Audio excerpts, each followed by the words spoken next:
Ladies and gentlemen, I am Corporal Snyder from 172 Clarington Air Cadets. Today I will be talking about AV Canada's CF-105 Aero, or the Avro Aero, then and now. What the Avro Aero was, why we had it, what happened to it, then I will express my opinions on if it's time for a new one. During the early Cold War and just after World War II, North America was under the threat of Soviet long-range bombers coming from over the Arctic. Canada needed a fighter interceptor, so they made one, named the Avro Canuck.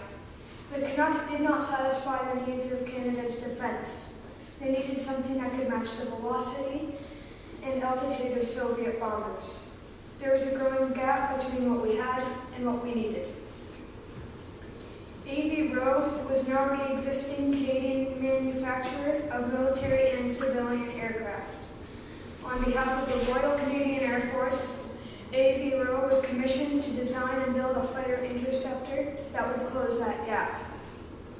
They needed a fighter interceptor with requirements that seemed impossible to meet by all other aerospace manufacturing companies, but not to AV AV eventually came out with the Avro Aero, a delta-winged fighter interceptor that could exceed speeds of Mach 2 and pass altitudes of 50,000 feet or 15,000 meters, meeting or exceeding the contract requirements. As you all know, the Avro Aero program was shut down in its early stages of development. You may ask why our government made that decision. The Soviets had come out with missiles during the construction of the Aero, and the Aero could not destroy these missiles. That was one of the government's major motives to cancel the program. Additionally, the President of the United States had a talk with our Prime Minister. The President explained that if we shut down the Avro Aero program, we could have missiles placed on the Arctic regions of Canada that could take down Soviet bombers. Fighters, we could only afford one option, planes or missile support from the US. If we chose to proceed with the development of the Aero, the Americans would place their missiles on the Canadian-American border. That meant if the US shot down Soviet attacking forces, the fallout would land on Canadian soil. Ultimately, the Prime Minister ordered the Aero program to be shut down. This meant the destruction of all blueprints, planes, and video evidence, and basically anything that proved the Aero even existed. This is because there was a suspicion of a Soviet spy who could steal the plans of the Aero if they were unguarded. There is a rumor that one of the Avro Aeros escaped and flew to an undiscovered hideout location. Do we need a new fighter aircraft now? Yes, we do.